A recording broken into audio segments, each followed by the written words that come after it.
To the February 16th meeting of the Stormwater Committee. It's also a remote participation Zoom meeting. It is a public meeting being video and audio recorded for cable broadcast and internet posting on www.dayton-ma.gov and YouTube. Zoom meeting number 864-2545-6872. Zoom meeting password 829849, and the call-in phone number is area 929-205-6099. I'd ask everyone to please stand for the Pledge of Allegiance.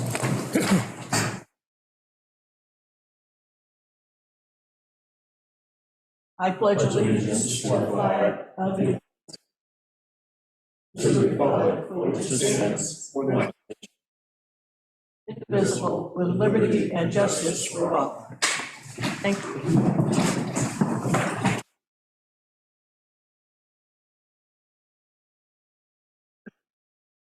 We are now going to do a roll call vote of committee members, and when we're through with committee members and associate members, meaning non-voting members, I will go around the room and also ask those who are sitting in on Zoom to identify themselves, please.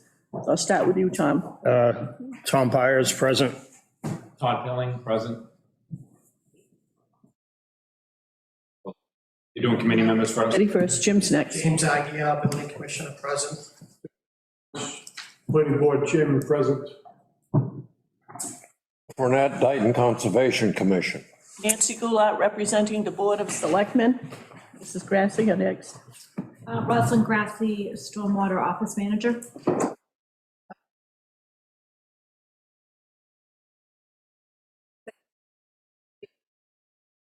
Ma'am, identify yourself and give us your address, please. Sure. Susanna DeRosa, 21 Road in Berkeley, Mass.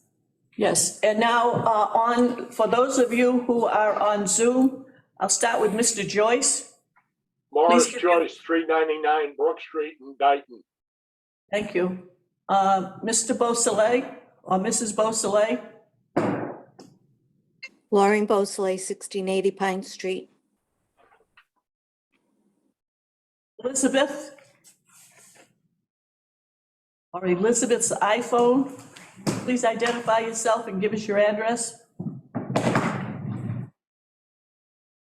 You have to hit *6 to unmute yourself, please. Elizabeth, Mr. Hafez? Hi, good afternoon, everyone. Ahmed Hafez, Grasshopper Energy, Brook Street Solar Project. Is anybody else with you from Grasshopper? No. Okay. Elizabeth's iPhone, would you please identify yourself? Unmute your iPad or whatever you're using.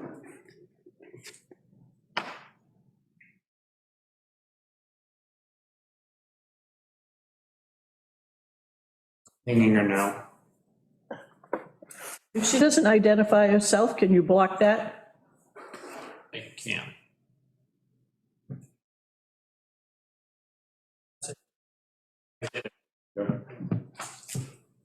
Elizabeth?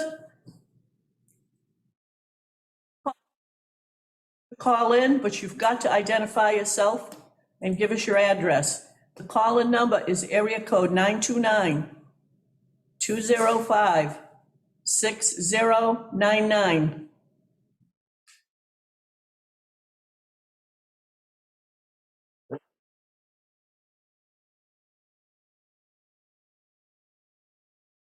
Agenda item number 4. We're going to skip over this. We'll go back to this at 1:30. Mr. Pilling, if there is no response, if you would block that person, please.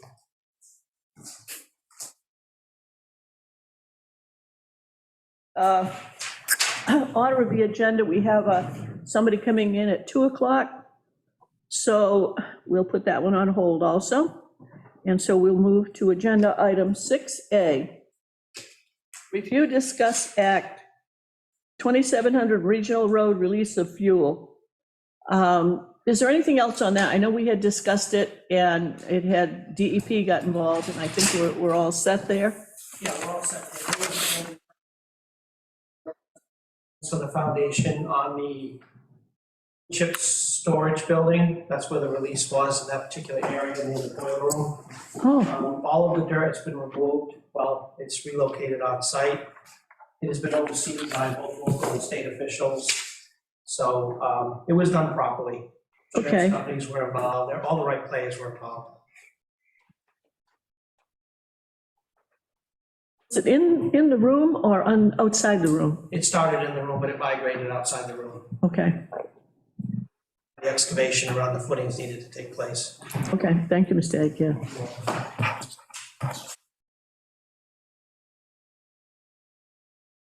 Has there been any response from,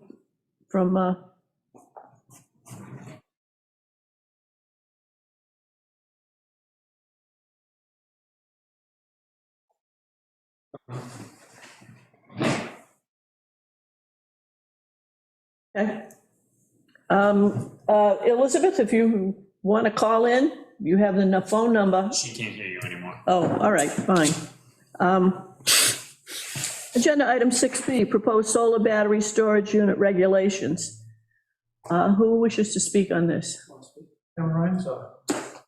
I will briefly, the individuals that have been involved with that, myself, the building commissioner, Mrs. East, their office manager, the fire chief, the town administrator, and we're still working on the standard operating procedures and hoping to have them done by possibly the end of this month. Do you have a meeting tonight? Yes, we do. And it's Zoom? Yes, it does. Okay. Is this on it, or is this Hunter's Forest Hills? Forest Hills, I'll speak on that one. Okay. Agenda item 6C, Dora Estates Development Parcel A. Mr. Pilling? Okay, so we went to the conservation meeting, was it 2 weeks ago now? 2 weeks ago, Monday. 2 weeks ago. Yeah, just for clarification, that was item number 5C and not 6C. Yeah, I mentioned you said 6C in the beginning.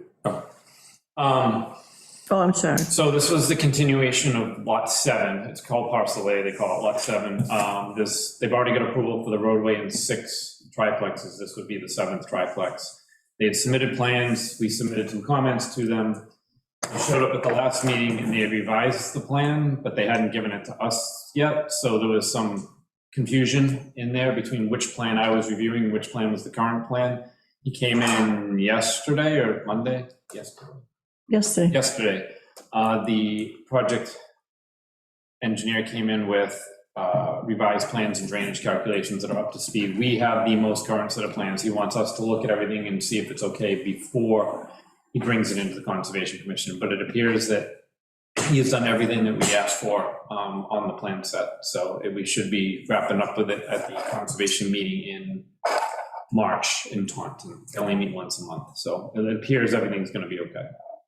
We were there, it was, Mr. Pilling and I were the representatives from the town. We weren't there very long, and I say that the chairman of the of the Conservation Commission did read the letter, and at each bullet point that Mr. Pilling had, he asked the engineer to respond. And it was clear that there were calculations that needed some additional work based on what Mr. Pilling had said in his letter. So, as he said, it got continued, and when we left the meeting, the engineer was waiting for us and asked for the meeting that we had yesterday. So, hopefully, when we go back in March, everything that Dayton and, quite frankly, Somerset asked for will have been resolved, so that'll take care of that. Sir, could I have your name and address for the records, please? Mike Boyer, 1972 Elm Street.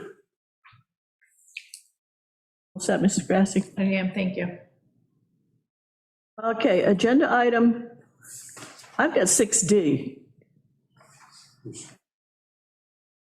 Should be a 5B. Is there a different agenda out there?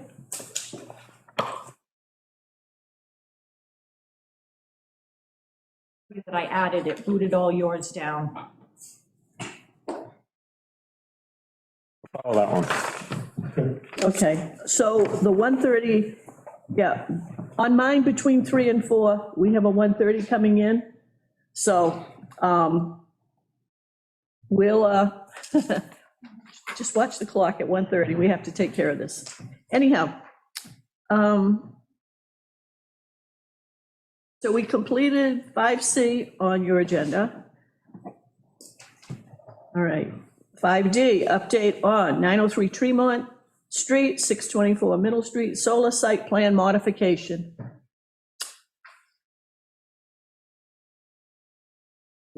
Received the modification, and the applicant on the 624 Middle Street wanted to do an access or continue her access road, so she could have capabilities to go to her property. I believe that we're going to hear this issue tonight. Let me just check to make sure.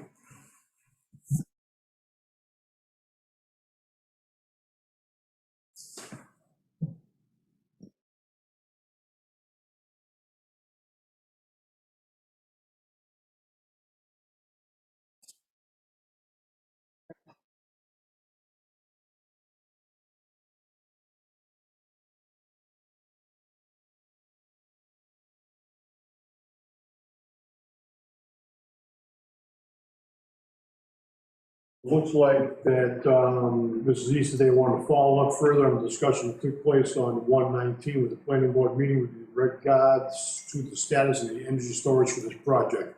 We've received nothing in regards to energy storage at Tremont and Middle Street. It is on their plans, it has been approved at a prior meeting of the planning board, so I would anticipate that they would probably come back to us. Right now, they're not at that stage where they want to.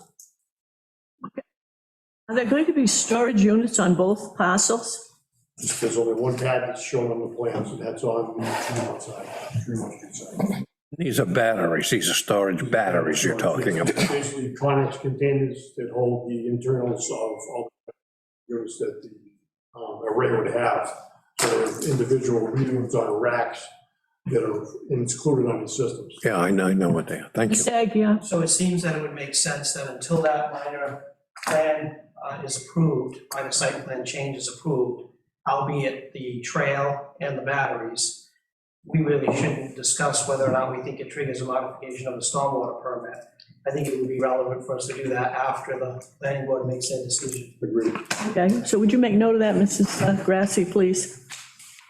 After planning approves, after planning acts on the, I'll call it the new path down to the brook and those storage units, and they'll come before stormwater and see if we have to take any action. Thank you. Agenda item 5E, 620 Spring Street, Planning Board, mixed use special permit. You're up today. They're on our agenda for this evening. We have received a set of plans from them. It was a preliminary set of plans. I believe they've been sent over to Todd to get a look at. And they've been alerted to the fact that, yes, there's a waterway that runs through and behind that system. We're at 620 Spring Street, so they know they have to be in contact with conservation to file the necessary permits to go forward with the project. Plan in anticipation meeting, I've sent my comments over to Kerry. It appears that the amount of disturbance on the site, including building demolition, pavement removal, landscaping, and pavement overlay, may exceed 35,000 square feet. As such, a stormwater permit from the Stormwater Committee would be required. Given this is redevelopment, the Stormwater Committee would need to see there is an improvement to the quality of runoff from the site. The locations of existing drainage structures and the discharges should be indicated on the site plans. We recommend that the site engineer contact the Dayton Stormwater agent to discuss potential mitigation measures. And most of the contour labels were too small to be legible. So those are my comments at this point, but again, it's still, all we kind of have is a broad picture of what they're doing. We don't have all the details, so hopefully that'll be hashed out as we work forward. The applicant, Bureau is aware of all the parameters they have to go through. Okay, and my understanding is they're not going to sell anything there. No, it's just going to be manufacturing and cultivation, no distribution whatsoever. What will happen is that they will, grow their product and then transport it to every dispensary. There'll be nothing sold to the general public. Okay, all right. So the traffic up there would be the operation of the business, not customers per se? Correct, and they are aware that they have to contact the police chief in regards to traffic, that type of thing, any type of extra security that they would possibly need, transporting their product, that type of thing. Okay. Mr. Aguirre, do you have anything on this one? No, that's gonna go through full site. So all of the appropriate parties will be involved.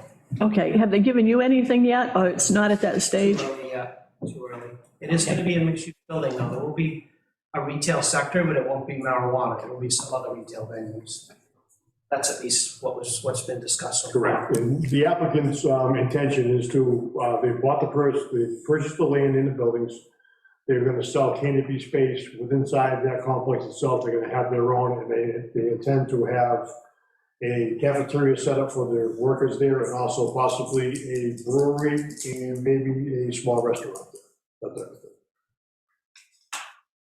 But they won't have a tenant that sells cannabis products. No. Not retail, Not strictly retail. wholesale. Okay, At least that's what we're being told now. okay, I'm gonna say everything's subject to change. yeah. Have you been through that mill any time recently? Ad nauseum, yes. Okay, Yes. all right. I haven't been there for, when it was, Tommy needed the easement to put in the drainage off of Summer Street was the last time I was there that I remember. It's sort of sad to see it so empty, but I'm sure in its heyday, it was quite the bustling little mill. So, Yeah, the part they took down, that was where, I want to say General Bronze was there. And they made storm windows and things. On the end, yes. Yeah, the part that got removed years ago. We're approaching, we've got a few minutes before 1:30. 5F, review, discuss stormwater regulations, proposed changes, request for comments. Mrs. Grassi, does everybody have a copy? Yeah. Okay, so Mrs. Grassi got the copy of the bylaw and the regulations that the town clerk has posted on the website for the town, because the one that was on our website was not complete, but the one she got off the town's website is what we have. So we need you to review those in preparation for making changes, making improvements. We've discussed this a couple of times. I'm looking at the clock. Because of that, we're not going to have a big discussion about this today. But obviously, if you can look at this for the next meeting, there's been some very good discussions. There's some thoughts about making some changes, one of them being the square feet. But again, these are all preliminary. So we want you to look at them from whatever position you hold in the town. And if in your position, any of the regulations or the bylaw itself, if it needs some work, feel free to mark it up. And that'll be what we'll probably work on this for a couple of meetings. If it goes to, in order for it to go to town meeting, we have to have this over and done with by April. I don't think we're going to make it. Because there's potential changes in the bylaw, there has to be a posted public hearing. And if we're only talking regulations, it's a public meeting. But if it's the bylaw, which I believe it is going to be, we have to put it in the paper and follow all the rules for a public hearing. But anyhow, if you could all start looking at it and marking them up and be ready for the next meeting to hopefully at least start the process. Again, focus on what you do, what may have been a problem in what you do, or something that's lacking.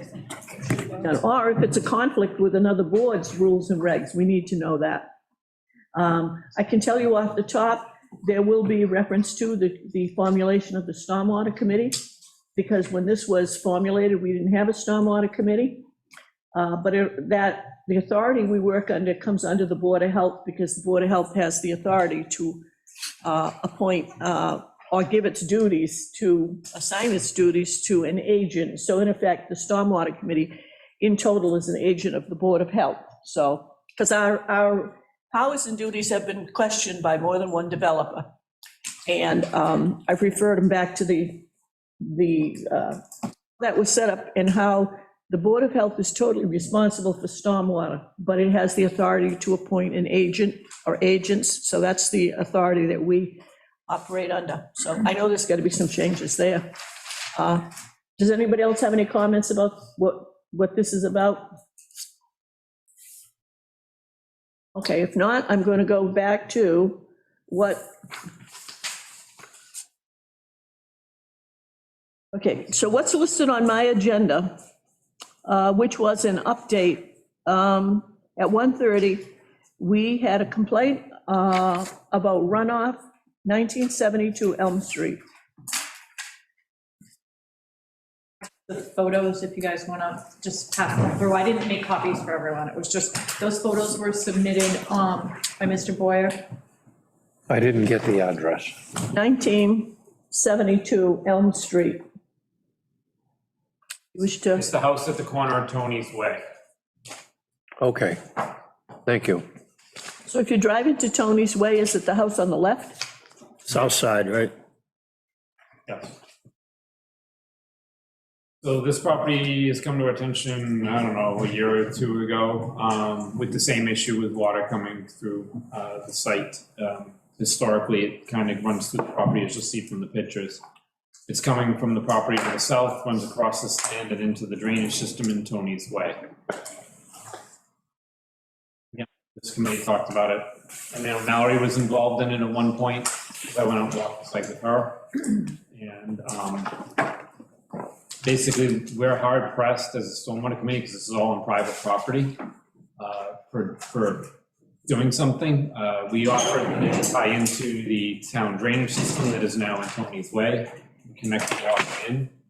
But for us to go in on private property to do work, it's very difficult.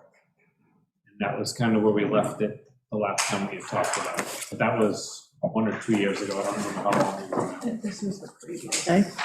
Mr. Boyer, do you wish to address the committee? Yeah, please. You want to come up to the podium? Would you tell us what these pictures are that are going around? These are pictures on my property. It's building up. Some of the pictures, you can see where it's coming from, how deep it is. Had probably at the worst, January 2018, which was the first time this happened. I probably had 6 to 8 inches of water deep. And it was probably close to 100-foot wide river going through my yard, across the back, probably 200 feet down the side, dumping into Elm Street, and then dumping into the street basin in Tony's Way. And it was as brown as the cabinets from all the dirt that was mixed in with it. My yard gets all the silt from the farm. Since Mr. Arujo has purchased the farm in, I think it was 2017, he has slowly ripped out all of the vegetation that was on the farm right up to the property line. And he's kind of made a funnel from the back farm and the front farm. Probably a good 50 or 60 foot wide area. And it just dumps. In the first storm, I think we had about 6 inches of rain in January of 18. I was just in shock at how much water was coming out of the farm. And then it happened again 3 weeks later. I had been in touch with Mr. Aguirre about it. I got pictures, I dug out some more pictures yesterday of the second storm.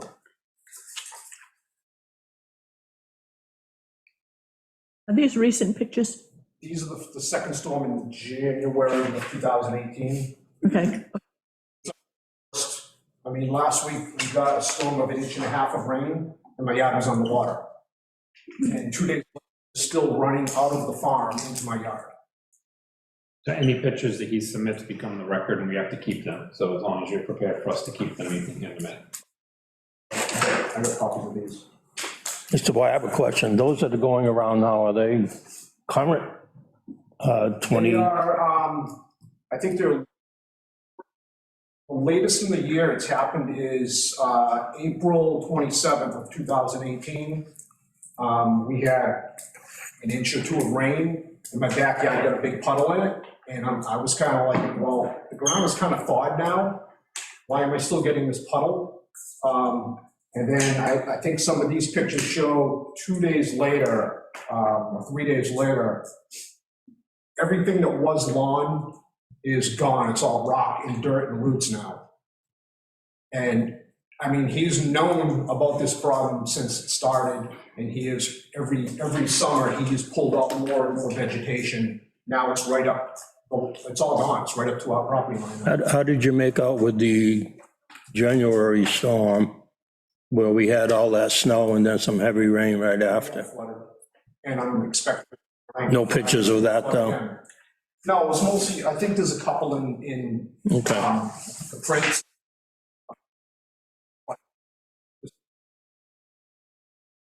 Or whatever it was. The water comes right up over my septic tank, and one of the pictures shows a long row of water with some grass in front. That's my leaching field. So the leaching field's underwater also? The field is underwater. are these pictures all dated? Those ones in there. Those Take a ones, I one. have others in here that I dated. Okay, if your problem came before this board, I'm guessing a year ago? 2018. All right. Had been discussed, and at that point in time, I believe the response was similar to what Mr. Pilling just gave. That were taken, that aren't dated, number one, are not going to be accepted because we have no idea when this happened. The pictures that have been taken since the time period you're talking about, if they are dated and they fall into what Mr. Pilling had said, those will be accepted for the record. But we can't accept undated pictures, and if they were before the actual meeting we had when we thought the issue had been discussed and resolved, maybe not to your satisfaction, but to the limit of what the Stormwater Committee could do, it's not going to be admitted into this. So discussion prior to that, I'm not going to allow. I'm looking at what we're looking at right now today. So these can be given back to him. You can add dates onto those. Those are these, I got Yes, dates they are. on these. Okay, so if you want to write the dates under each picture. I photocopied the pictures here. I did not put the dates onto that. Okay, all right, so as long as they're, I'll go back to what I said. Are they prior to when we discussed this the last time? How many pictures taken? February of this year, right?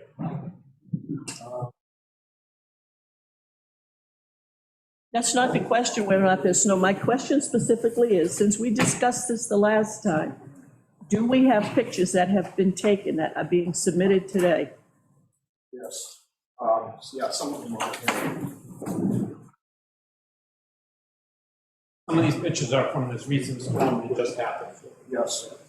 So, Okay, so these pictures, these are like 18 and 19. I know we discussed. those might be, but those. All right, all right. These are old pictures that would have been taken prior to the last discussion, okay? Does anyone else wish to comment? I visited the site on several occasions, both back in 2018 and recently. I concur with everything that's been said. That I don't know that this committee has any jurisdiction. There are 2 private properties being affected. One is affecting the other. And there's no infrastructure that's been blocked, with the exception of the removal of vegetation, which is a big factor, I agree. I just don't know what jurisdiction, if any, we have to deal with it. Okay, Mrs. Caledonia? From a conservation standpoint, I don't really see, I thought maybe I'd see something if I went on the mapping as far as soils go, or stream, or isolated wetland, potential vernal pools. See anything like that, but of course, I'm concerned that ripped off your property and that the vegetation was removed above you. And I was just wondering, did you try to talk to Mr. Arujo about? I went to a conservation meeting, they sent him a letter, I think the letter says about being, in fact, I got the letter here, about being a good neighbor and taking care of the problem that he knows about. And the next letter I got was from his lawyer, saying that if you have anything to say, come and see me. I've been down to see him several times. He's not available to talk. I leave my phone number, he doesn't get back to me. Mr. Arujo, the attorney. The attorney. Ferry did comment on this when he looked at the agenda. Mr. Ferry's at a meeting right next door, Council on Aging, and he's going to try to come to our meeting when he gets out of that one. But in reference to this, what he said to me was, unfortunately, this is not a town issue. The only part of this that would be a town issue is what he said at the previous meeting, maybe a year ago, that there could be, if additional drainage, if an additional drainage system is put in, not by the town, but by the residents or those most aggrieved with the problem, he would allow it to be tied into the town system because there's already water going into the town system. But that's what he told me this morning. I have the feeling that you're looking at a civil matter, and if the attorney or the other party doesn't respond, do you have an attorney? No, I've talked to a couple. I think that's your next step. Attorneys talk to attorneys, let me put it that way. I talked to Attorney Gutschy, said Massachusetts, it's illegal for an active farm to let their drain water drain off the property because it has pesticide and fertilizer on it. So is he going to take action? No, he was waiting for me to send him a large chunk of money. Yeah. So I don't understand why Mr. As Mr. Aguirre explained, this isn't on town property. These are two private property owners who have something in dispute. And at this point in time, listening to Mr. Pilling, the stormwater agent, Mr. Aguirre, the building commissioner, and having heard from Mr. Ferry, and if he's here, if he comes back in time, he'll tell you the same thing. I'm being told by 3 town officials who would have a say and would say, this is what we can do, saying that this is not a town problem. Okay, I talked to the state EPA, Mhm. who told me that it was a town issue. EPA or DEP? EPA is federal. Mhm. He said it was a conservation issue, that conservation in my town should be able to handle this. Okay, so again, Mrs. Caledonia is, and Mr. Fournette is chairman of the Concom. So if that's the direction they told you to go, that's what the direction you're gonna have to take. I've already gone to conservation. So,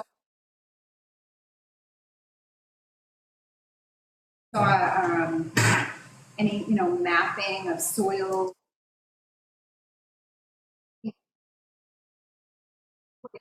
So there was a isolated wetland there, that's the only thing I think of that would make it conservation, but as of right now, it's not a conservation matter. It's more between you and the farmer, you know what I mean? He wants vegetation. So how is it a conservation matter? Conservation matters are when there's wetlands and waterways. so. Created a stream, and it's a permanent stream. Gonna be throughout the year or a part of the year, then, you know, I agree, it's not Concom. How long have you lived there? 2005. Built the house? Shaw, Sure. what was his last name? He was the contractor? Yeah, out of Wellington Street.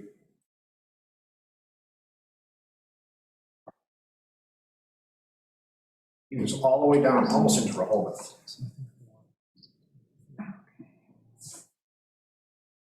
Does anyone from the Stormwater Committee have any comments? Because I'm going to wrap this up. Unfortunately, I don't see any avenue that we can help you. If DEP said it was Concom, you just heard from Conservation Agent, and the chairman is sitting here, and she's visited the site. So if you can't get a response from the attorney you're trying to reach, I think you're going to have to go the other route, unfortunately. Okay.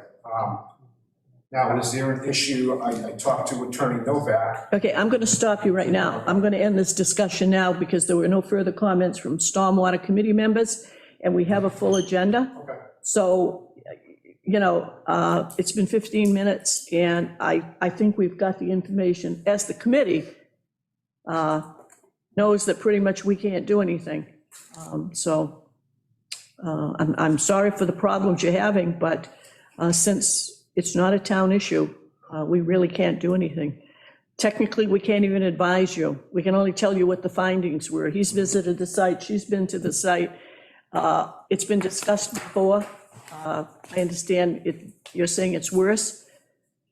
The circumstances haven't changed regarding two private property owners.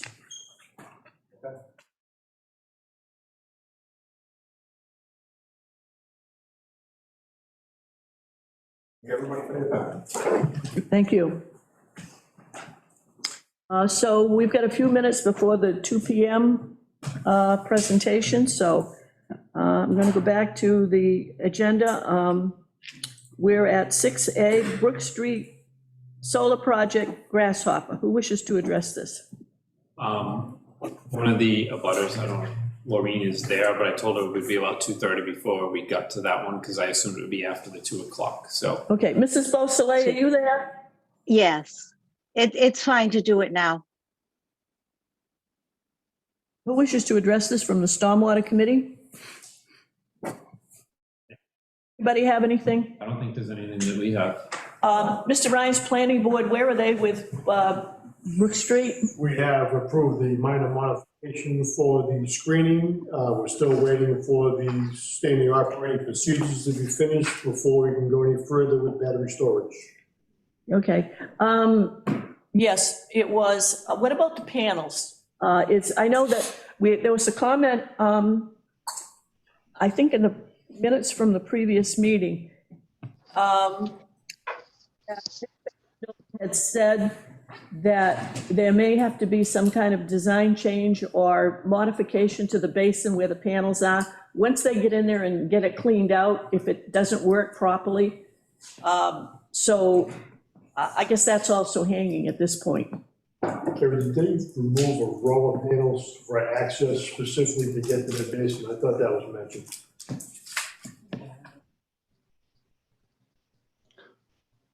Through the chair. Mr. Hafez, yes, go ahead. Hi, good afternoon again.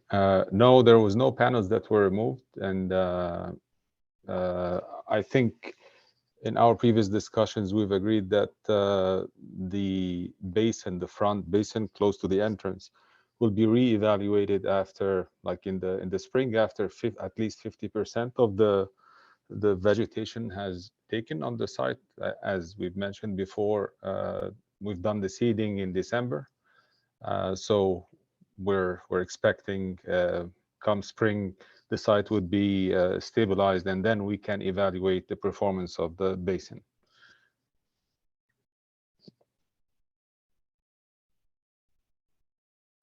Does anyone else have any? I do have a question, if you don't mind, through the Go chair ahead. here. No, go ahead. I wanted to ask, from a Stormwater Committee standpoint, is there any problem with the project getting the certificate of completion, mechanical completion? Yeah, so this, as a stormwater agent, I can't sign off on the occupancy permit until such time as the drainage system is functional and we receive an as-built. I was by there last Friday and the basin was completely full and the water was running down the street. There was almost no infiltration occurring in that basin. So until that basin is operational and we know it's operational, I can't sign off on any occupancy permit. We're talking about the mechanical, the mechanical completion of the project, which is the certificate of completion. It's a document to be signed with by the electrical inspector, saying that the project is mechanically built, not the certificate of occupancy. We understand the certificate of occupancy can wait until the basin is fully functional and you have the as-built. Yeah. Sure. Said is exactly relevant, although he referred to as certificate of occupancy. Grid interconnection is only allowed when I'm satisfied that the project itself is in a built, constructed, safe manner. That said, that the Mr. units Aguirre, that, sorry, yes. you're breaking up a little bit, sir. Is this better? Yes, thank you.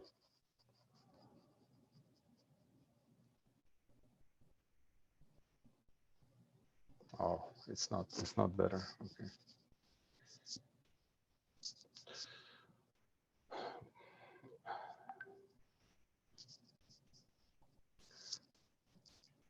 Okay. I'm sorry, I cannot hear anything now. Like it's. I'm sorry.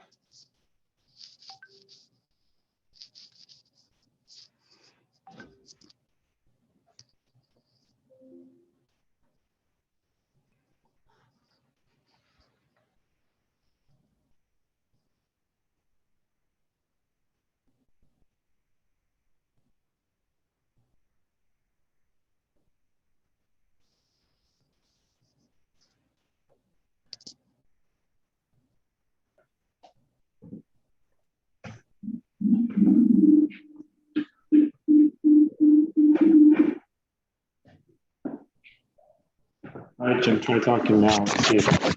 Yes, I can hear now. Into this microphone. Can you hear us now? Now, Yes, that better? Yes, very clear. Yeah, thank you Okay. very much. All right, now we can look at each other. So what I said was that Agent Pilling was accurate. I'm not going to allow grid interconnection until I'm satisfied that the project is permitted, installed, inspected, and safe. When you have stormwater infrastructure that retains water for an undetermined amount of time, how can we say that it's safe? You have panels located within those basins. So if I have to have emergency responders to the site that have to wade through water because there's a problem with said panels, that's not a safe condition. So I understand that you keep saying spring to deal with the problem, but you're the one in some way in control of when you can allow grid connection, not me and not this town. I asked you to address this long ago and it hasn't happened. So there are things that you allowed to happen by letting the winter take control of the site and not allowing vegetation to come in, allowing the silting up of the stormwater infrastructure, and here we are. There's still some modifications with the planning board that need to be done as well. I understand that some of this can happen simultaneously, and I'm working my best to accommodate the needs and the requests that you've made, but you have to give us something. Nothing's been done with those stormwater basins to alleviate the retention of the water, nothing. So Sure. How can I work with you when you've done nothing to mediate the situation? Sure. Can I speak now? Oh, sure. Okay, thank you. So what we've done, yes, we have cleaned it a few times. What we've done, and what we had to wait for, is the site to be stabilized, to be seeded. And we couldn't do that before the site has, like, we didn't have any equipment moving on site. And that's what we've done in December. And unfortunately, because of the winter conditions and all, the site will not start germinating till the spring. So only then can we really assess and redesign, reevaluate, do whatever needs to be done to get the basins to be working. And can I propose something? Okay, can we? And again, we're not asking for the certificate of occupancy, so we'll always have to come back to you to close the permit, to you and to all the other departments at the town. And I think we've demonstrated that we're very responsive to any of your requests, and we've never said we'll do something and we haven't. So can we post a security or something just for that purpose? It's just like the losses every day from the site not being connected is really piling up. It's I know it's not your problem, but we're really it's really hurting us, and we've been hoping to get the site connected since the site was mechanically completed. I'm sorry, hold on a sec. Yeah. Hold on, I'm having.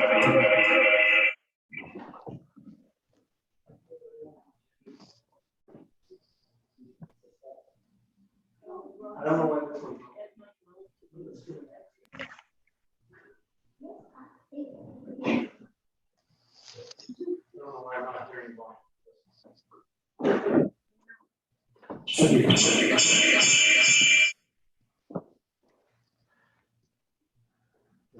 One's not on.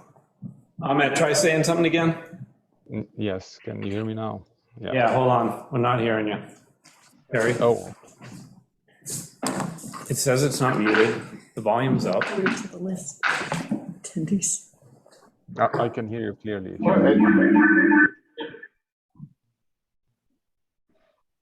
Are you on over there? I am now muted. Can you hear me now? Yes. Yes. What'd you do? Which button? You hit the volume It's button. the button that you hit here. Okay. So what I was saying or proposing, can we post a security, a bond, anything that the Stormwater Committee would ask for as a guarantee that we'll be doing this work in the spring? We can put a date on it or something till the end of, like, the date that you would like us to put on that work to be done, and to ensure that the stormwater drainage system is functioning properly. Back into this. That's something.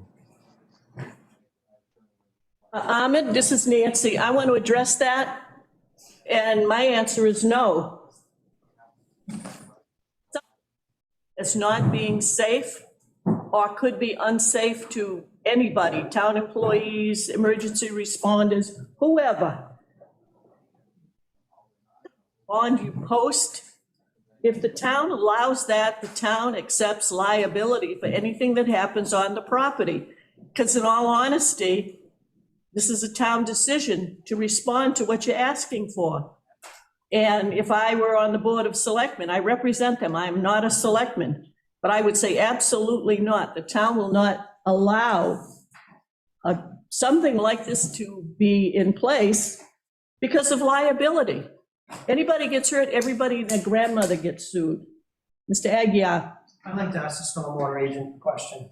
What can be done to those basins right now in the dead of winter to alleviate the water from collecting them? You hit the water from. I want to know what can be done to those basins to stop the water from staying in them for an extended period of time. The water stays in there for days and days. I understand they're silted up. I understand that the site is not vegetated. I understand they're going to silt up again. What can be done right now to alleviate that from happening? Well, part of the problem is we don't know, is it that they're silted up? Is that the reason why they're not working?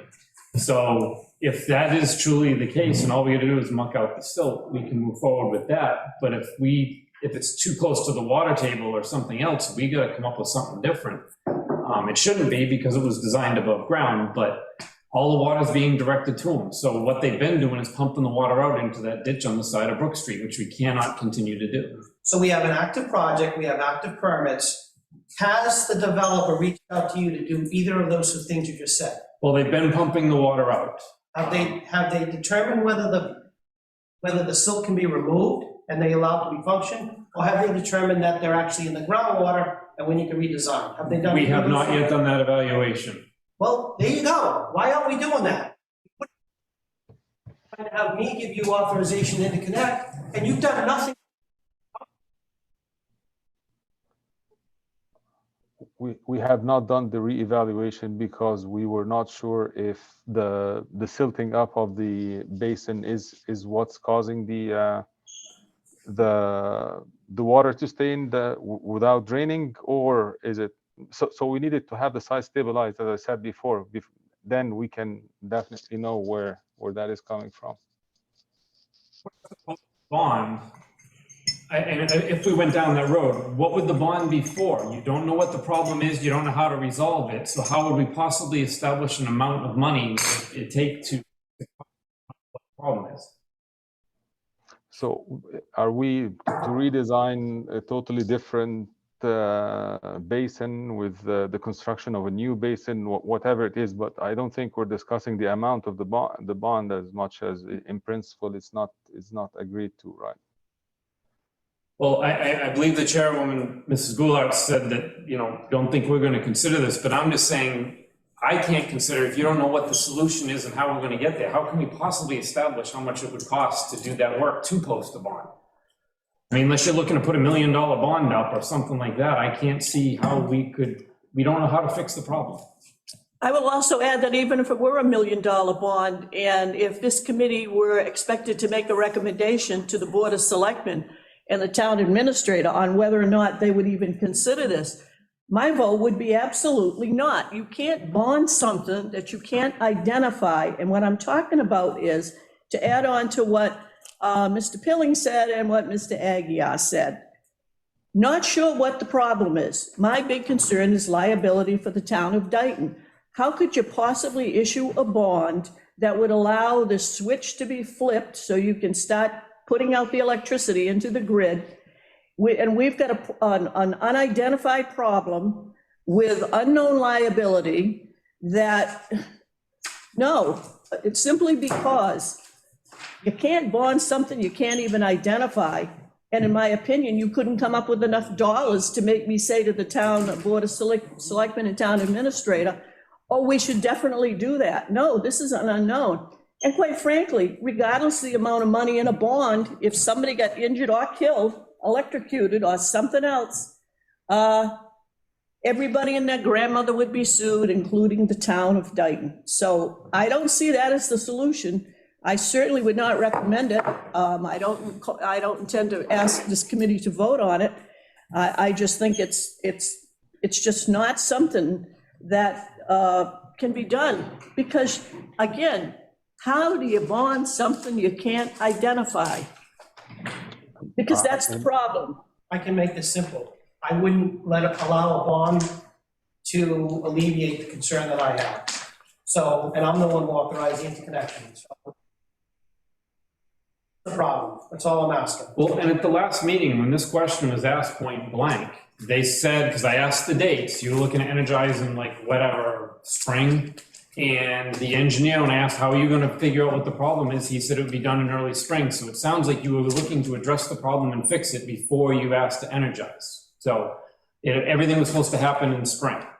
And so that's why I didn't say anything more, because you pretty much knew when you were going to fix everything. Yeah, this is when we can, like with the soil conditions and the weather conditions and all, like the ground is frozen now, so. The ground is frozen, but I'm going to back up to last summer. The first time this basin filled up and overflowed, and we had problems, and we had torrential rains, and Mr. Ferry was out there, and I think Mr. Pilling, I think Mr. Aguirre, the neighbors, everybody was out there because this was overflowing. They, I believe, dredged the basin and got the problem then was the silt. So we got to get the silt out so the water will drain. Well, that hasn't worked. It wasn't frozen last summer. It wasn't frozen last fall.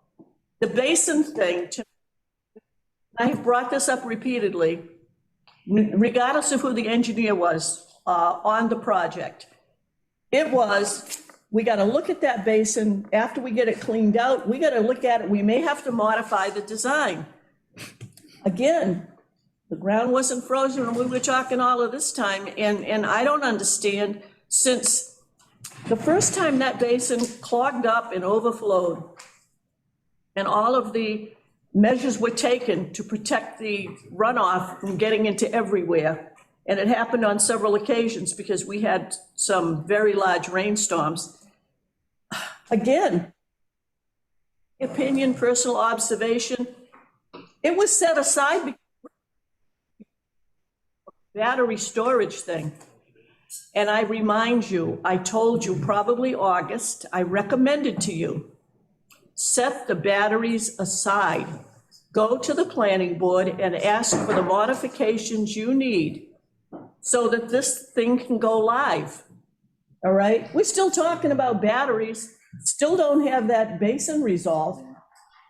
I mean, I don't know what else to tell you, except you've heard from Mr. Pilling and Mr. Aguirre, and quite frankly, Mr. Ferry, if he was sitting here, would probably say the same thing. You gotta address the basin. Sure. I understand your point and everyone's point here, Ms. Goulart. Again, just to clarify, what we weren't sitting on our hands.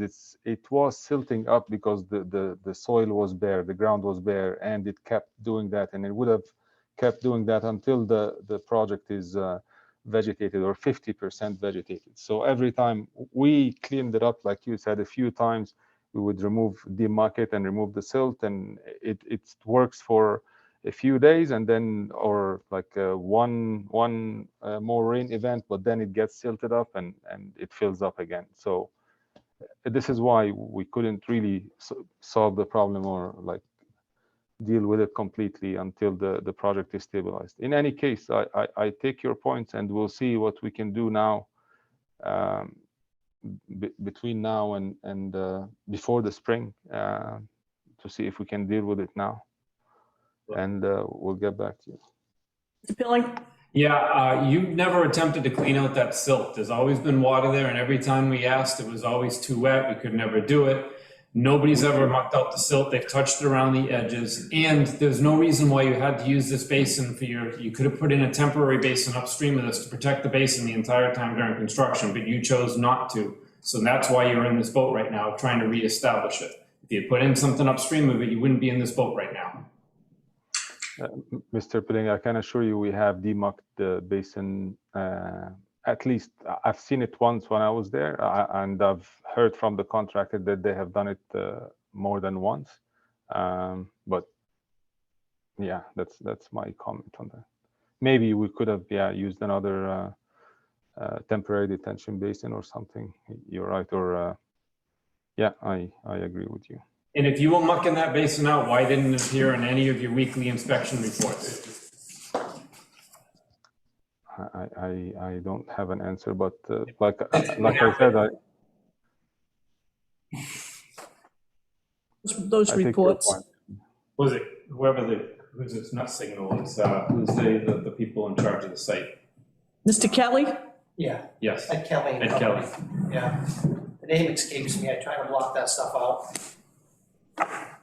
Madam Chair, Yes. this may be out of order, but I'm going to make a motion at this time to suspend discussion until at least after our 2 o'clock appointment, or in discussion now, whichever. So. Before I accept that motion and ask for a second, Mr. Hafez, can you wait around, because I've got something I've got to bring up, and Mr. Ferry isn't here, but he may be here by the time I bring this up. But I need Mrs. Beausoleil for this discussion also. This is relative to a request from Mr. Kelly. So can you stick around for a bit? Sure, Because yeah, I'm already 10 minutes past the 2 o'clock appointment, so sure. I will accept that motion. Is there a second to, I will second, Madam Chair. okay, we have a motion and a second. We will take this up after we finish the discussion for the 2 o'clock appointment. I'll call for a roll call vote. Mr. Pius, Aye. Mr. Pilling, Aye. Agia, Mr. Rhines, Aye. Mr. Frenette. Aye. Mrs. Goulart, aye. The 2 o'clock appointment presentation is Forest Hills.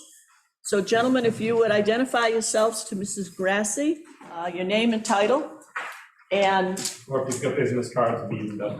yep, you'll have to speak up loudly so that people can hear you. Nancy, if they could, podium. Yes. That would be helpful. Up to the podium, please.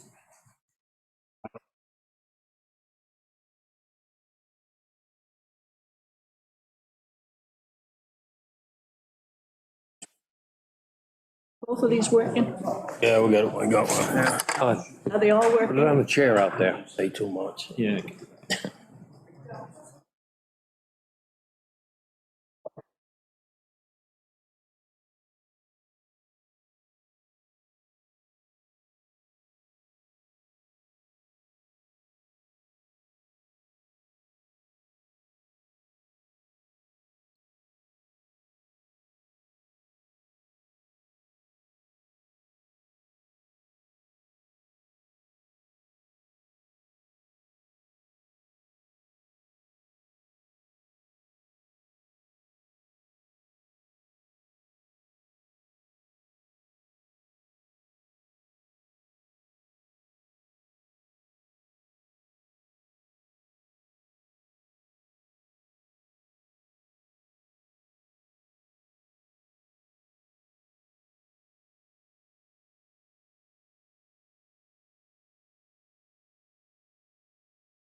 hopefully receiving feedback so that whether there's jurisdiction or not, it's immaterial to the design itself, and we all work together to find, you know, the best possible design and project. I would say to you in response to that, supposedly the Stormwater Committee doesn't have jurisdiction over 40Bs, but we have a large 40B that's sort of in the works. And although they didn't accept our recommendations, they met with us on several occasions, and they received multi-page responses to the problems that we detected. With the understanding that although they repeatedly told us that we didn't have jurisdiction, and it was a courtesy that they allowed us to weigh in on this, we did it on the record, because if there are problems going down the road, there will be no question that the town of Dayton took appropriate action, even if under 40B they were in a kind of dismissed. So this is not a 40B. So yeah, we'll be working together, I assure you. On that note, I have been reviewing the plans for Board of Health Stormwater. I haven't completed the letter yet, but I will say the big issue I'm having is water table. You did a whole bunch of test pits out there, and the USDA maps of the water tables between 1.5 and 3 feet now. They have like 35 test pits, and the water is between 4 and 8 feet. A lot of holes don't have any water.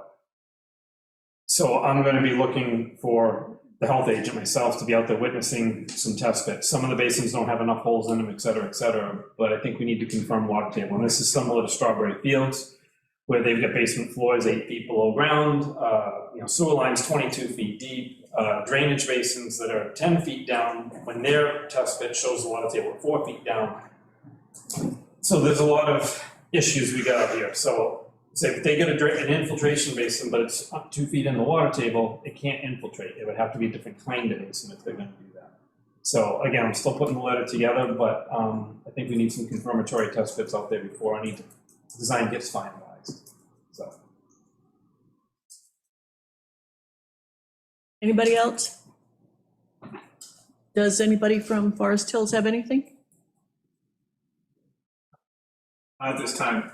Sure. Thank you very much for coming in, and again. Just one quick question. How much upland is there in Taunton at the end of that road that dead ends at the town line?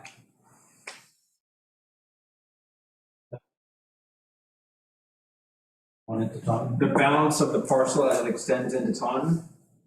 I can get you the exact.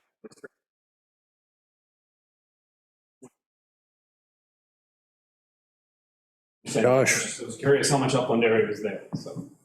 Sure. So, the amount of area in Taunton, there's basically two pieces. One, basically to the east where the basin is, and then further up to the west, and that's a large parcel, and I'll have to get back to Mr. Pilling on the actual acreage. You have anything else, Mr. Pilling? I just have one question. Other than the fact that this property in Taunton is owned by the same person or the company that owns the property in Dayton, why was the drainage basin designed to be in Taunton? It's not, can't be done on the property in Dayton. I just find it interesting that there's two different communities involved, and that what is actually going to happen in Taunton is drainage. Based on the topography and how the road and everything was being pitched, that piece of property, it's landlocked, it's not, half of it's wetlands, can't be used for anything, and it worked out to be an excellent spot for a drainage. Okay, thank you. Does anybody else have anything? All right, thank you very much for coming in, and like you say, Mrs. Grassi will be your point of contact for the Stormwater Committee and the Board of Health. Letter written, obviously, we'll send it over to them. So it should be very soon. Sounds good. Okay. Thank you for your time. All right, thank you. You too. Thank you all for your time this afternoon. Mr. Ferry, I'm glad you're here. I asked Mr. Hafez to stay with us. Ahmed, are you there? You muted? Yes, I'm still here. Can you hear me? I'm still here, yes. Barry, was there a problem with the sound? I saw you playing with. The microphone went on mute, but it's all set now. Is, Okay. Ahmed, can you hear me? yeah, He's talking to somebody else, I think. Yeah, but he's giving us the thumbs up. He's giving you the thumbs up, though. Yeah, but I want to hear it. I can't, I can see him. Hey, how's that? Ahmed, can you hear me?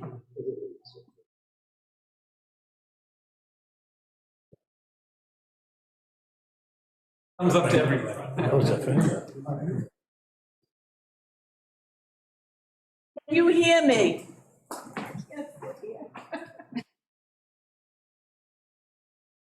You. Yes. Yes, he can hear you. Yeah, but I can't hear him. He's not talking to us.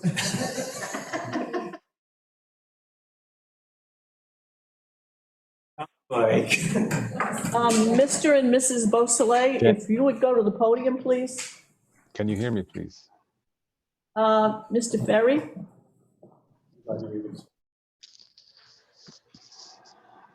Ahmed, can you hear me? Tom, do you want to come over here? Yes. Yes, I can. Yes. Can read his lips. Do you want me to translate? Yes, I can. Ahmed, say something so I can hear you, please. I am talking. Can you hear me? Can't hear We him. can't hear you. We got speakers on over here? Yeah, Carrie, did you turn the volume down too much? No, you didn't. Can You should be able to hear now? him. Can you hear me now? Ahmed, say, I am speaking. Can you hear me now?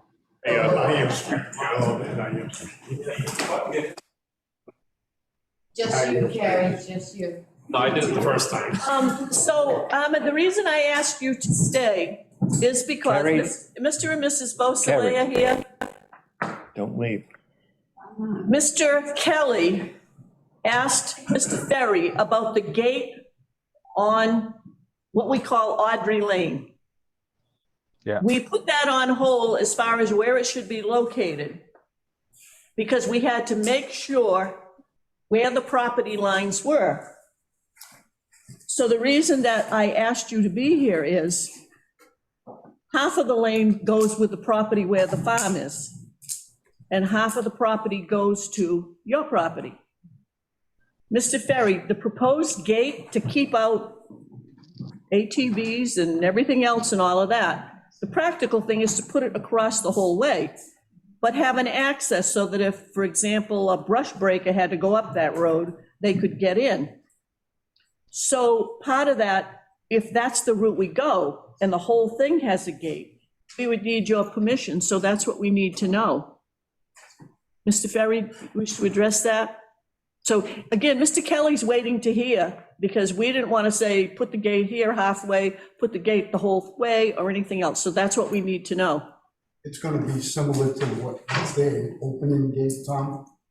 Yes, but that stake that was put in, you didn't want anyone crossing on the other side for the construction and whatnot, that comes into play.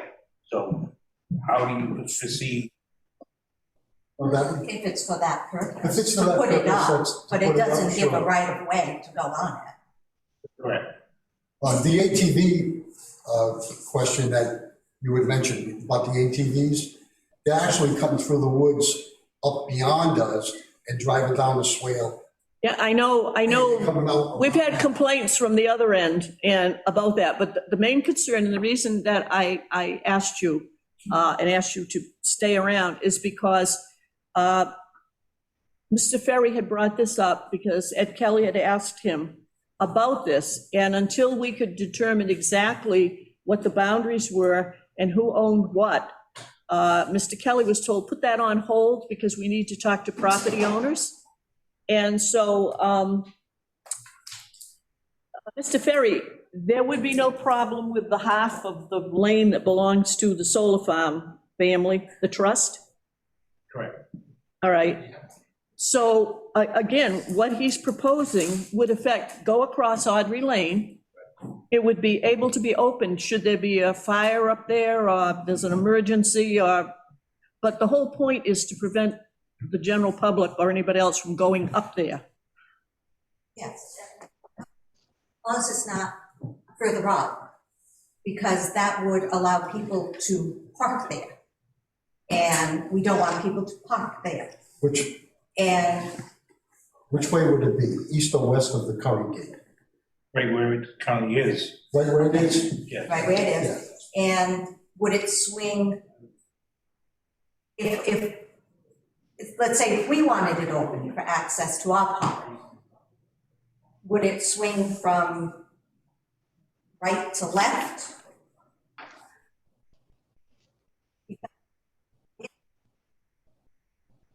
The end result is we're interested in what's the spec of the gate gonna be in there. Are we still entertaining the wooden gate, or are we looking at like the steel gate, more permanent steel gates? Because the steel gates are more rugged and whatnot, you could have two, or go both directions in the middle.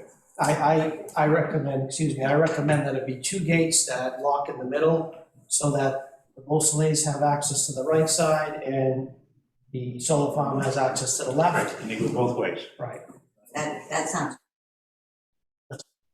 Okay, okay. The metal's fine. how could it be wooden? Could it be something, We're asking. that's what would be better, So, something I'm more sure we steady. want something longevity also. So Correct. keep that in mind. Correct, Okay. yes. That would be So cool. metal is a no. Yeah, well, it's not as pleasing, so no. Okay. So, Ahmed, now that you've heard this discussion about the gate, do you have any questions or comments? Because now Mr. Ferry can talk to Ed Kelly and move ahead with getting this done. Yes, I have a question. It might sound a little bit dumb. Does the current gate need to be replaced? Excuse me? Does the current gate need to be replaced? Because we're replacing the existing gate. I haven't seen the gate, to be honest. The last time I was there, I didn't remember to have a look at it. Does it need to be replaced? Yes. Because that was a question. Okay, that's fine. Yes. It's Okay. part of- No problem. And it was discussed as part of the project in the preliminary stages that it would be part of the project to be reviewed. Okay. Okay. So, Mr. Ferry, do we expect an email or something, or a description, or how do we get the instructions on how the gate should be installed? Yes, I will be emailing soon. Okay. Thank you very much. I don't have any other questions. Ahmed, the gate does go back to, I would say, the first site visit we made, because I can remember being out there and it's decrepit, it's in pretty bad shape. And there was discussion about, is this going to be replaced? And the answer was yes, towards the end of the project. So when Mr. Kelly contacted Mr. Ferry, as I said, that was kind of put on hold because we had to check to make sure that the boundaries for the Andrews Trust, which is where your solar farm is, and that the Beausoleil property, you know, all of that was done. And then we were waiting to talk to them, but they're agreeable with this, so Mr. Ferry, and they'll know what it is that's going to be there. And so it seems we can move ahead with this, and Mr. Kelly can work with Mr. Ferry. Understood. Okay, is there anything else relative to Street that we haven't already discussed today? Yes. Can I ask a question? If it being wooden gate, who's responsible for it in 10 or 15 years when it has to be replaced? I believe if the town puts it up, the town's going to be responsible. So it would be 50/50. That's why I So you're aware suggest, of that? Well, I've been fixing that gate for 30 years now. Yeah. two-part gate, so each property owner could maintain their own side. Questions relative to Brook Street that we haven't covered already? Okay, thank you very much. Thank you, Ahmed. Thank you. Have a good afternoon, everyone. Okay, okay, thank you.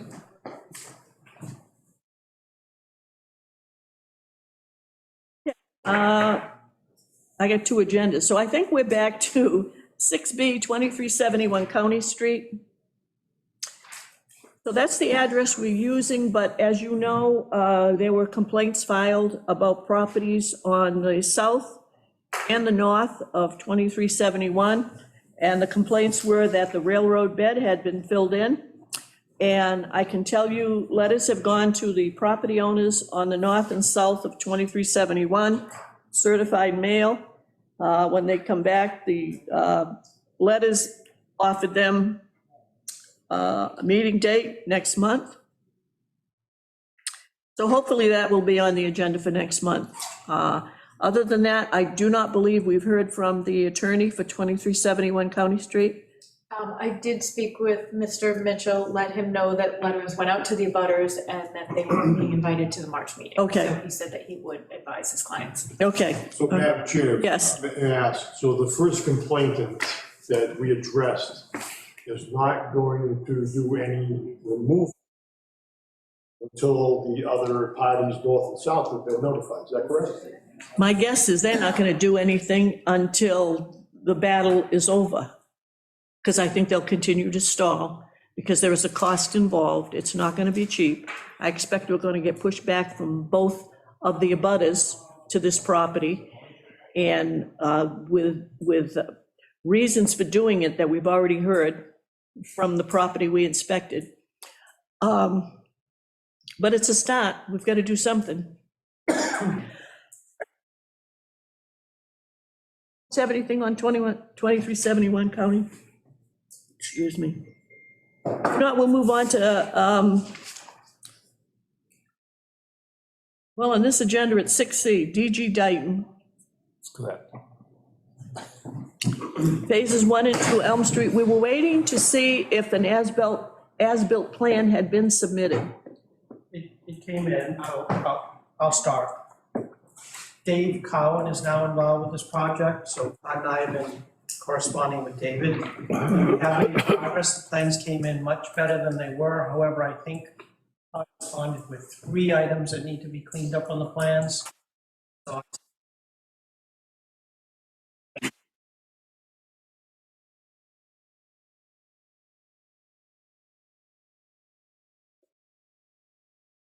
Did you have any, Mr. Pilling? No, that was it, the 3 comments. They were just minor stuff on the plans that they're going in the right direction, they're just not quite there yet, so. Okay.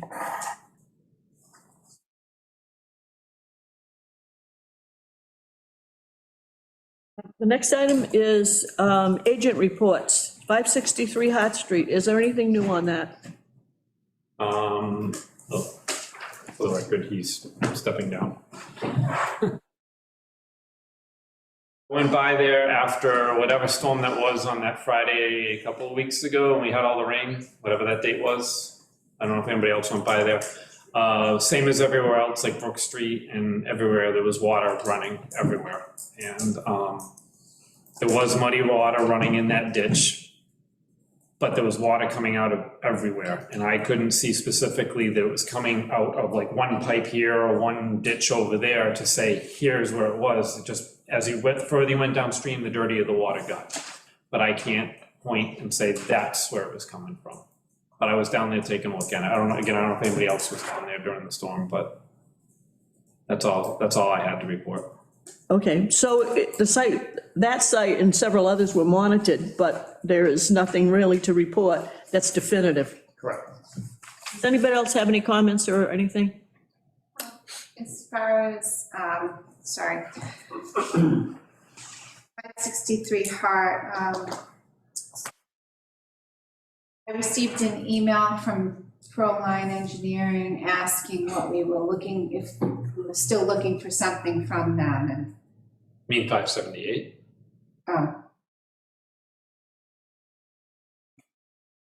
That's 570. We're talking about 563 Hart here. No. And the next item is public input, and we have a. Wait. I got other things to talk about. It said agent report. We got one report. You're done. It says reports, there's an S there.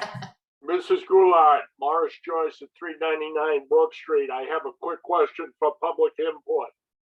Yeah, hang on, Mr. Joyce, please. Yes. Mr. Pilling, go ahead. Sorry, my agent report, I just wanted to let everybody know that Arujo, William Street, the solar farm, the operation and maintenance plan for the drainage system, I did get that and I reviewed it, had a couple minor changes. I sent them to Carrie so she's aware. I fully expect that document to be completed by our site walk next week, which is a reminder, February 23rd, we have a site walk out there on, what's that, Wednesday? Yeah, yes, just a quick note, I've been corresponding with David Cowan again for that project as well.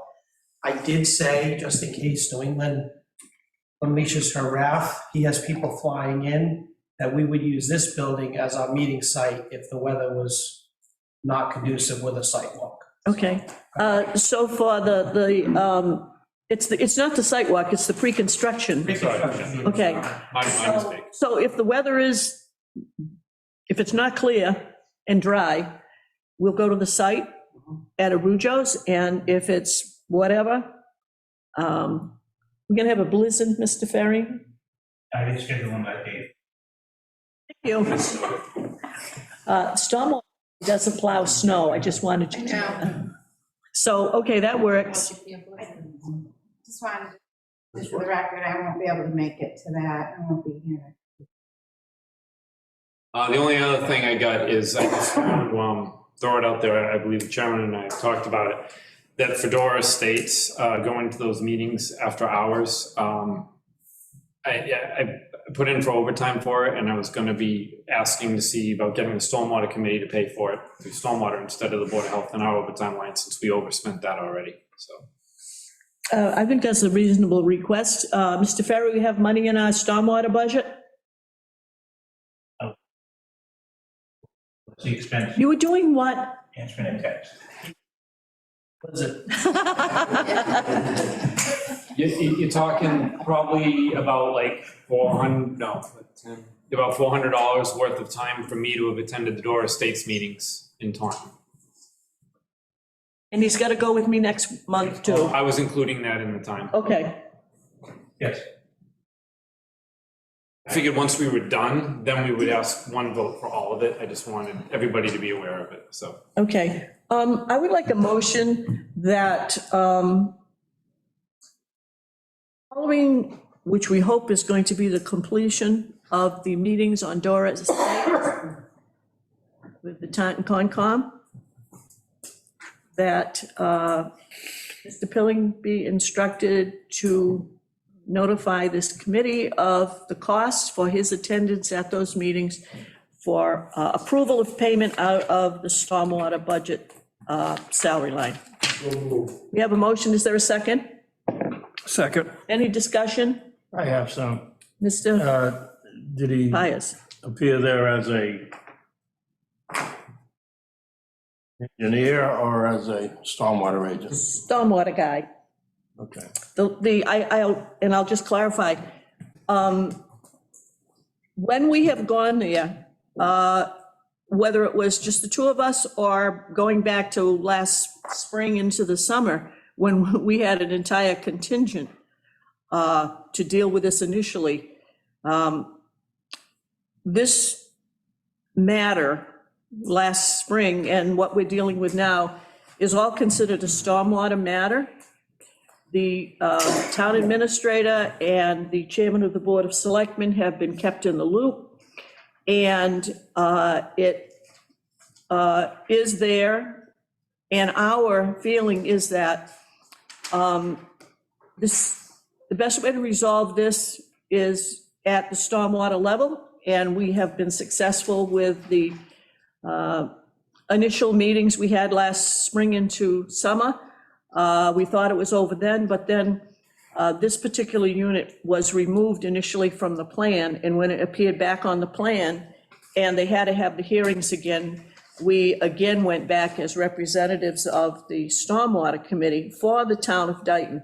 So it's strictly been stormwater, and when Mr. Pilling writes his letters, he has a disclaimer in there that these are not recommendations from the town of Dayton.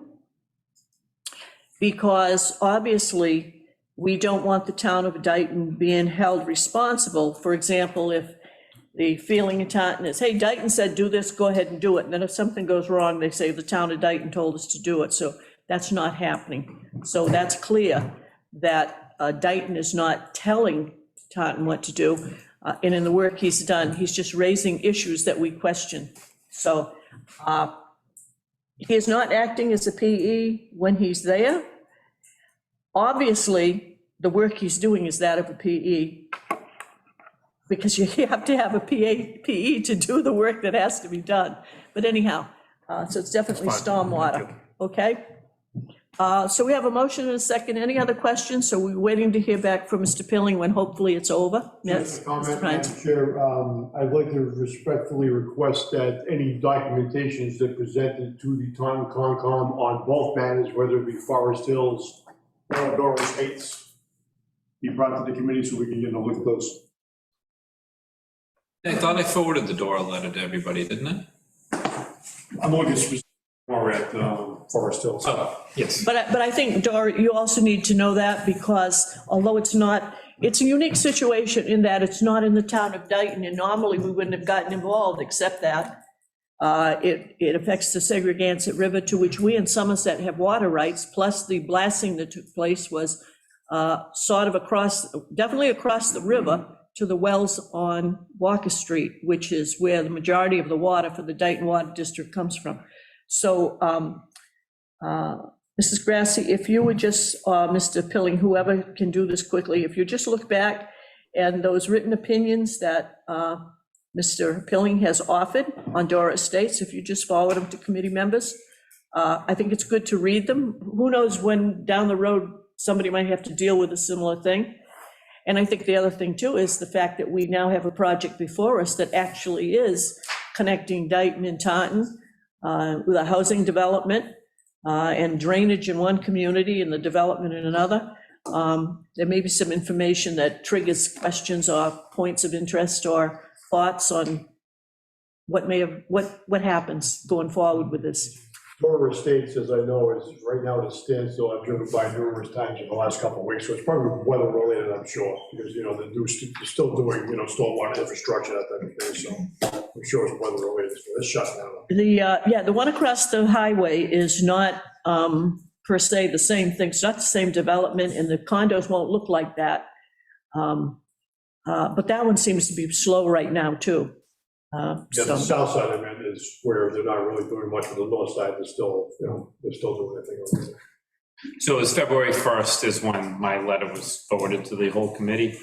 I haven't done a letter since then, so just. Okay, so when it goes out, also copy Mrs. Easterday. Okay. She's the keeper of the document. Another title, Carrie. Do you want to start coming to all our stormwater meetings? To handle the. And a second on the table relative to the information we need from Mr. Pilling. Any other discussion? I'm sorry, are we still? No, we haven't taken the vote yet on this motion. I'll wait, no, sorry. Okay, I'm going to call the vote. Mr. Pires. It's an aye, but we're voting on the Him request getting back to us, yes, with the cost of this. And so there'll be a separate vote, probably on the next agenda, hoping we resolve this, and we don't have to go back again. So it'll be on the agenda for the next meeting, and we will vote whatever the amount of money is, with a recommendation to be paid out of the stormwater budget.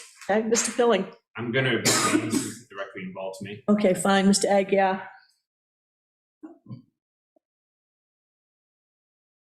I was going to say I'm not voting because it involves Todd. Mr. Rhines. Mr. Ferry. Aye. Oh, that was quick. Mr. Aye. Nancy Goulart, aye. Okay. Mr. Aguirre, did you have something under public input? Yeah, if you want to take Mr. Joyce first. that's Okay, fine. Mr. Joyce, do you wish to speak under public input? Yes, quick question, Madam Chair. You attended the last Concom meeting about a month ago, and it concerned the Bider Estate project at 0 Brook Street. And my question to you was, has any filing been taken from that particular development concerning the groundwater? Has any what been taken? Any materials? In other words, has the Stormwater Committee acted on the reduced project, or are they in need of going before the Stormwater Board? The last information I got on that, because we did ask about that at the, I think it was our last meeting. My understanding is that now that it's no longer a 4-lot subdivision or whatever they were planning initially, and it's talking about building a single house on that, their work on the property will not disturb at least 35,000 square feet. And I asked them to get back to Mrs. Grassi to confirm what the total square feet would be of disturbance. Have you heard anything? No, so that plan did come into the Board of Health, and I reviewed it for the Board of Health, and it was less than 35,000 square feet, but I had changes requested on the plan, and we have not received a revised plan yet. But at this point in time, it is less than 35,000 square feet. So, Mr. Joyce, to answer your question, presently, it does not trigger the limit of 35,000 square feet for a stormwater permit. However, Mr. Pilling will look at whatever changes come in, and I'm not saying it's going to hit the trigger or not, but should the changes trigger it, then they would have to file a stormwater permit. But currently, no, they don't have to do it. Yeah, Mrs. Goulart, the only reason I bring this to your attention is there's a Concom meeting tomorrow night where I believe that project is going to be discussed again. Yes, I think that's what I heard that night, too. They were going to come back with their demands that the permits or whatever it is they were waiting for from Concom be ready. And OC, under a condition. So again, that's a Concom thing. Right. And I'm looking at the gentleman sitting to your right. And is that still a go for tomorrow night's meeting? Okay. Mr. Joyce, I'm going to stop you there. That's a Concom issue. Okay, fine. Thank you.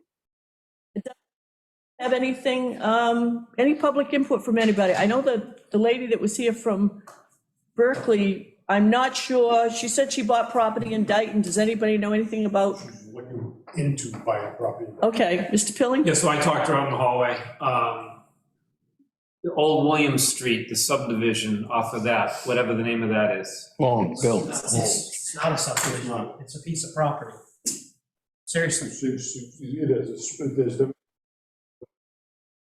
Oh, I'm sorry, but it's on paper, it was a subdivision that the planning board granted an extension for. So right now, they still have a valid planning board approval on the subdivision, right? No? It's expired, the expiry Oh, is it long expired. past. All right, so anyhow, I filled her in that the stuff was there, however, that they're gonna need a stormwater permit and that they should go see the engineer that laid it out for further information because this was not necessarily the best place to start, so she was gonna go speak to Proline Engineering, so. Okay. Just for everyone's edification, that is not a subdivision. That is a 5-acre piece of property with an existing home on it. Anything that was on paper before is just that, paper. Correct. Time to come to the planning board for extensions, we granted extension after extension after extension, and then he came back to us and wanted to do something. We had told him he had to refile from the beginning, and the applicant was not happy with that, so that's where we are now. Okay, so Mr. Pilling, would you, I see your writing, so there's did you get her name? It's a. You did. Yes, that's right, she gave you the name, just so there's something in the minutes that did speak to her, and she's been referred to her engineer or whatever. Waited another 10 minutes. Sure, so, Public input, we're still on public input. Mr. Aguirre. Yeah, I know that you brought up the bylaw earlier and you gave everyone a homework assignment. And I know we were pressed for time, but I'd like to let everyone know that I have two ideas for a change. They're both important in my opinion. I let everyone know that the BBRS has contacted all building officials to make them aware that they're going to be looking for compliance with stormwater. We're ahead of the game, obviously, other communities are not. The fact that they are approaching building officials for that tells me they're having a compliancy problem, and that we're the catch-all as usual at the end or at the permitting stage. So obviously, I'm thankful and confident that Dayton will do its job based on the fact that we have this entity. But it raised a question for me as to whether or not this committee should be involved more than it is now with its current trigger of 35,000 square feet, I'm sorry. And the reason I bring that up isn't because I'm looking for help. It is simply because with climate change and the amount of land or available land is getting complicated, extremely complicated. And quite frankly, the average developer doesn't have a clue as to how to deal with it. So I'm telling you now, if the BBRS puts it in my lap, I'm gonna look to this committee for some input or oversight to make sure it gets done properly. I think maybe it's time that we change our bylaw to have more applicability as opposed to the 35,000 square feet. So I just want you to have that in mind. Like, for example, every new construction house would need it, Right, irregardless how much disturbance. right. And and then the second idea that I have is one that has actually come up a few times recently.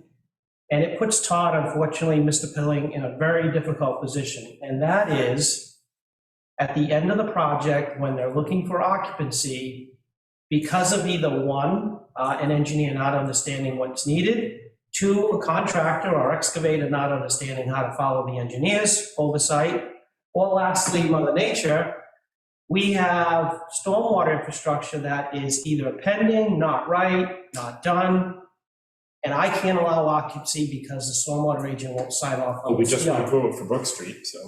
So for one particular situation recently, I worked with Todd and Chairman Goulart, and we did an escrow account, which escrowed money in a bank with an attorney's oversight so that I could allow this family to get out of their hotel and into their home, which is where they belong.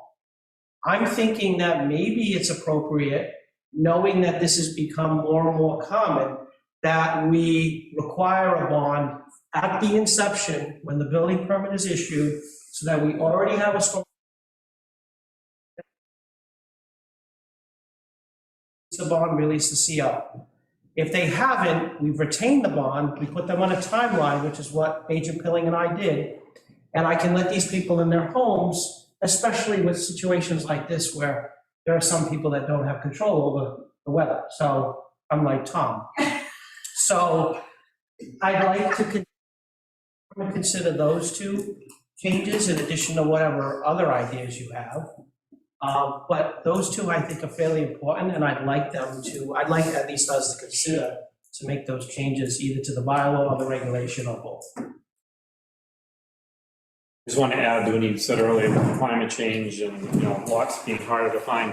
We're also finding that neighbors don't want to bring each other pie and they don't want to talk to each other anymore. So there's more of let somebody else fix the problem, more litigious society than we used to have. So having something in place to better protect the entire town would be better. Does anybody else have anything? I think the other thing too is just to follow up on the bylaw and regs, that your homework assignment. Not only are we looking at what we're dealing with now as those regulations and bylaw have evolved since 2008. 2009 was the only time there was the amendments made. But looking at what's happened since then, looking at what we're dealing with now, looking at what Mr. Aguirre said appears like it's coming. but also looking into the future so that whatever changes we make now will last for a period of time, beyond our tenure, that's for sure. But at least do as much as we can, so hopefully they'll last another, I don't know, 13, 14 years. Probably over that time period, things are only going to get worse. As the town continues to have its buildable land, not that there's a lot of it, gobbled up, and we become more, the population grows and the land keeps shrinking and everything else that goes with it, and not having a full public sewer system to deal with a lot of this. So there's all the kind of things we're going to have to think about. Anything else under public input? Madam Chair, I just want. Yes, go ahead, Mr. Ryan. Well, for edification purposes, is that I had asked for a continuance, so I'm going to read this as, please consider this as the planning board's request for a continuance of Forest Hills Estates public hearing to Wednesday, March 16, 2022 at 6 p.m. at Dayton Middle School, 1250 Somerset Avenue, Dayton, Mass. The reason why I asked this gentleman for a continuance is because we, as a planning board, just felt it was unfair to the residents that they do not have the opportunity to come at a meeting and speak in person. But I think that, now as we're moving away from, restrictions inside buildings, that type of thing with the pandemic, I just feel this, it's our responsibility as a board to work in conjunction with our residents so they have an opportunity to be heard. So continue that until March 16th, 2022 at 6 p.m. At Dayton Middle, okay. At your meeting, is there going to be a lengthy discussion tonight, do you think? No, we're just going to open a public hearing, and I'm going to entertain a motion to continue until the 16th. It's only on Zoom tonight. It's only on Zoom this evening, yes. Correct. Okay. Anything else under public input? Anyone has? Hey, Carrie, you haven't said anything yet. Do I have to say something? Yeah, we do all the talking today. I do want to say thank you to Barbara Catavia for joining us. And she's a new Board of Health member, and she wanted to know what stormwater is all about. And I told her to come to the meeting, and it's a great way to see what we do. Welcome, Barbara. It's quite something. She stayed for the whole meeting, so I'm impressed. Another thing to fill your head up, so it will explode. There's a lot to fill my head. The other thing too is, things come before this committee that don't always end up at other committees. Sometimes they get referred out, but other things that are unique situations, it's never routine, let me put it that way. Tommy, it's like building bridges. No matter how many you build, there's always a kink somewhere. You think you learn how to do this, and then something else happens. Or there's some other kind of thing in there. So you're welcome to come to any of our meetings. If you would like to be at the site visit as a town official from the Board of Health, you're welcome to do that. And since it's practically in your front yard. But anyhow, it's a not site visit, it's a pre-construction meeting, but that's also sort of a unique event. The site walk has been done where we tramp through all the backwoods and everything, but pre-construction is also interesting.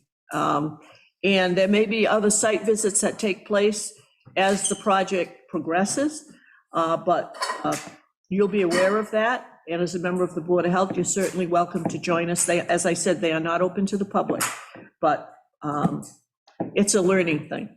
It would be good if you could go, because I have to recuse myself from any meeting having to do with that project or that address, because I have a relative that's in a butter, so.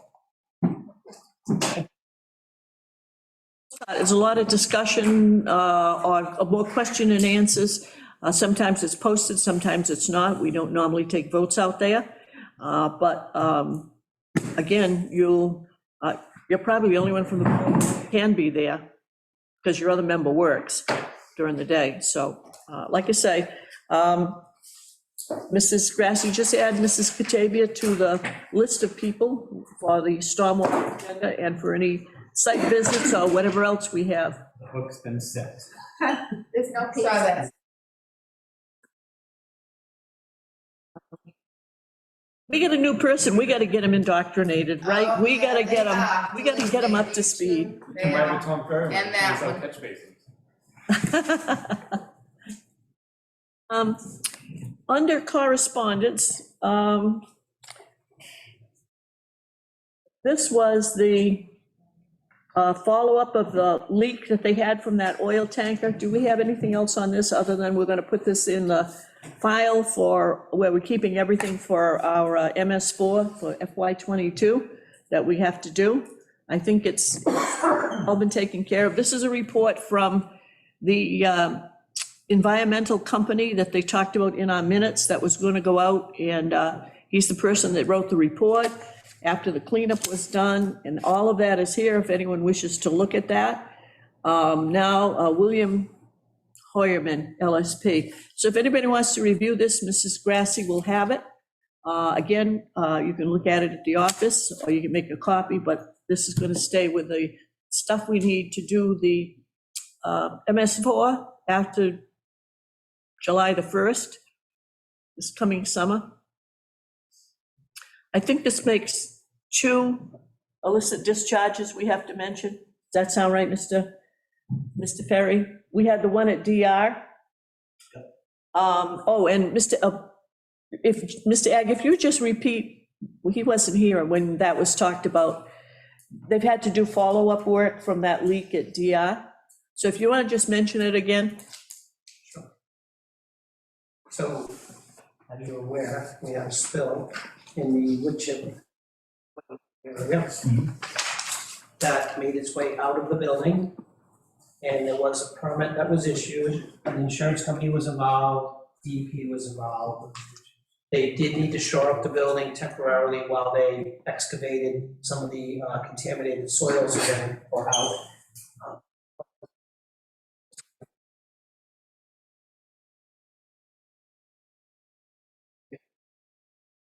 So again, the reason we mention this, and we're going to mention it somewhere in the MS4, is that better for us to mention it than to have DEP or EPA or somebody say, hey, you never mentioned those illicit discharges you had. So we just want them to know we know about them, they were reported, and they were handled appropriately. So that's it. Anything else? Does anyone else have anything under correspondence? Just a quick question. Yes. What was the final disposition on the amount of gallons that was leaked up at Hunter's Hill? Approximately 900? No. 300. The truck could hold 900, I think, but it was only 300 that leaked. For the record, the company is coming before us tomorrow night to just give a brief presentation. If anybody wants to come, it will probably be sometime after 7:30. Will that be a recorded meeting?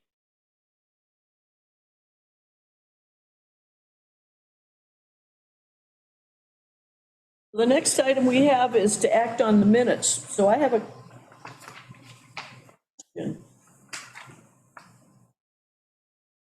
possible correction.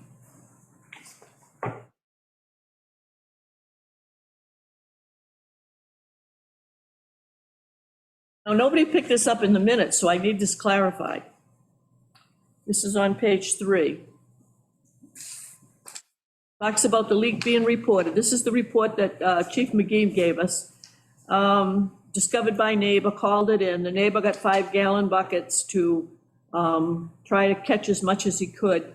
DEP was on the scene. It says in the minutes, 500 gallons were pumped out of the unregistered tanker. 200 gallons were caught by the neighbor. 1 to 200 gallons were pumped out of the detention basin. That's like 900. So I think the tanker still had oil in it and it got pumped. But these other numbers are what the minutes show. Well, the problem is, once it hit the wetland there, the water, they were pumping water as well as gas, so the gas goes all across the top, and they're just trying to siphon, and they're sucking water as well as the fuel. So I think that's why that amount is much higher than what the fuel, because oil just goes right across the top and just stays there, but yeah, and I don't think the amount was 200 gallons off the top of that, because it never went more than like 10 or 15 feet into that pond. How many feet, Todd? 10 or 15 feet. You can go out there now and you can see The boom. What? Residual oil. No, they put up those, what's the things you used to stop the oil from spreading? Oh, They put those in and it never went past that, so. You can walk right down there if you want to go look at it. So Chairman Goulart, if I just clarify on that paragraph, Yeah, I agree with the numbers you stated. However, the 500 gallons that were pumped out of the unregistered tanker, that's not considered part of the discharge. That was taken from the tanker because the tanker was breached. So what actually was discharged from the tanker was, according to this, the 200 gallons that were caught by the neighbor. I don't know how we did that. And 200 gallons were pumped out of the detention basin. And I would agree with agent filling, some water would have been taken in at that same time. But he used 5-gallon buckets and then he had one of those kiddie pools. And he dragged that down there and caught as much as he could with the kiddie pool. It should be commended. I think the selectmen should write a letter. Yeah. Shouldn't they have the selectmen send them a letter? before we get to that, I'm gonna read this paragraph. I think this paragraph is okay for the minutes. The DEP was on scene. 500 gallons were pumped out of the unregistered tanker. Doesn't say it leaked, it said that that was pumped. 200 gallons were caught by the neighbor. Pump the tanker out. The company, they got to go up there, Frank Corp Environmental Services. Okay. So 200 gallons were caught by the neighbor. 1 to 200 gallons were pumped out of the detention basin. Okay? In total, approximately 900 gallons were pumped. Licensed site professional William Hoverman was hired and will be filing the incident report. Is that name correct? Hoyerman? Hoverman? Fireman. Hoyer. Hoyerman, all right, so that's a correction. It doesn't say that all of that was part of the spill. It just breaks down what was pumped. And when it says 1 to 200 gallons, that's a rough guess, so I think that's what you're talking about. Some of that was water. But the name, we'll correct the name to Hoyerman, because that's the name on this report.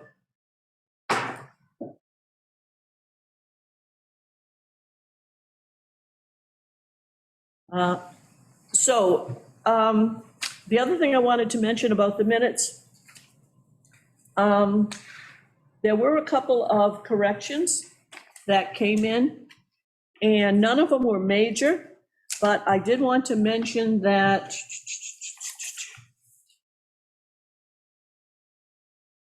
on the minutes for January 19th, there was information that Mr. Rhines had given us relative to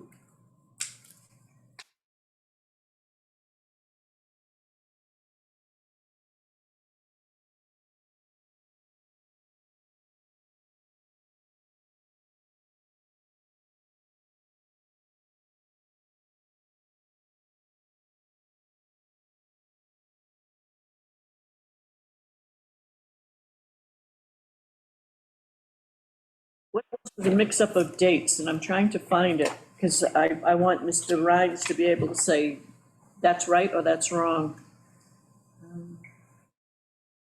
On Brook Street Solar Project, Building Commissioner James Aguirre reported the developer has requested Building Department final inspections. Planning Board Chairman Timothy Rhines reported the supporting documents for their major modification requests for the utility pole relocations and battery storage were submitted to the Planning Board on November 11th, 2021.